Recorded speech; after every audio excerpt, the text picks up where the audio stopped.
नवी मुंबई वासी के Inorbit mall में bomb मिलने की सनसनी खबर आई है। बताया जा रहा है कि इनऑर्बिट साइट पर मेल आया है कि मॉल में बॉम्ब है।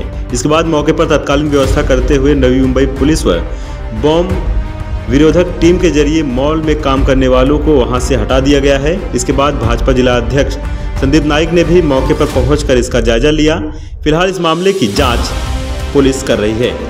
इनऑर्बिटच्या ऑफिशियल साइटवर मेल आलेला आहे की इनऑर्बिटच्या स्टोअरमध्ये बॉम्ब ठेवला गेलेला आहे आणि असा मेल आल्यानंतर हा मेल नवी मुंबई पुरता नाही तर संपूर्ण भारतामधले जे इनऑर्बिटचे स्टोअर आहेत त्यांच्याकरता हा मेल आहे आणि असा मेल आल्यानंतर पूर्ण मॉल व्हॅकंट करणं आणि व्हॅकंट केल्यानंतर सर्व मॉलची तपासणी करणं आणि कुठे बॉम्ब ठेवला आहे का हे शोधण्याची प्राथमिकता ही पोलीस डिपार्टमेंट किंवा बॉम्ब शोध पथकाकडून ही पूर्ण प्रक्रिया पूर्ण करण्याची गरज असते आणि म्हणून सर्व जे ग्राहक आहेत किंवा मॉलमध्ये असणारे नागरिक आहेत त्यांना बाहेर काढण्यात आलेलं आहे, स्टाफला बाहेर काढण्यात आलेलं आहे आणि संपूर्ण मॉलची चेकअप ही बॉम्ब शोधक पथकाच्या माध्यमातून पोलिसांच्या माध्यमातून केली जाते।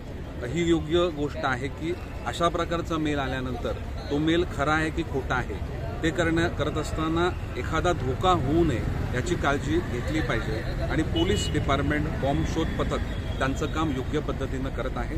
नागरिकांना या आलेल्या मेल करता आणि या निर्माण झालेली परिस्थिती याला सपोर्ट केला पाहिजे। जिथपर्यंत पोलिसांची खातरजमा होत नाही, या ठिकाणी कोणत्याही प्रकारचा बॉम्ब नाही, तिथपर्यंत आपण जास्त करून या मॉलच्या लांब राहणं आणि पोलिसांना आणि बॉम्ब शोध पथकाला त्याचं काम करून देणं हीच गोष्ट या ठिकाणी योग्य ठरेल। साधारण किती वेळापासून शोधकार्य सुरू आहे, आणखी किती वेळ लागू शकतो? म्हणजे हा मेल हा सर्व म्हणजे भारतामधील सर्वच मॉल करता गेला, त्यामुळे 100% खात्री करून घेणं हे गरजेचं आहे आणि पोलिसांचं काम बऱ्या अंशी पूर्ण झालेलं आहे। मला वाटतं अजून 1-2 तास त्याला लागतील आणि पोलिसांना त्यांचं काम करून देण्याकरता त्यांना पुरेसा वेळ आपण देखील दिला पाहिजे, नागरिकांनी देखील अशा परिस्थितीमध्ये सहकार्य केलं पाहिजे। आवाज टुडे ब्युरो रिपोर्ट।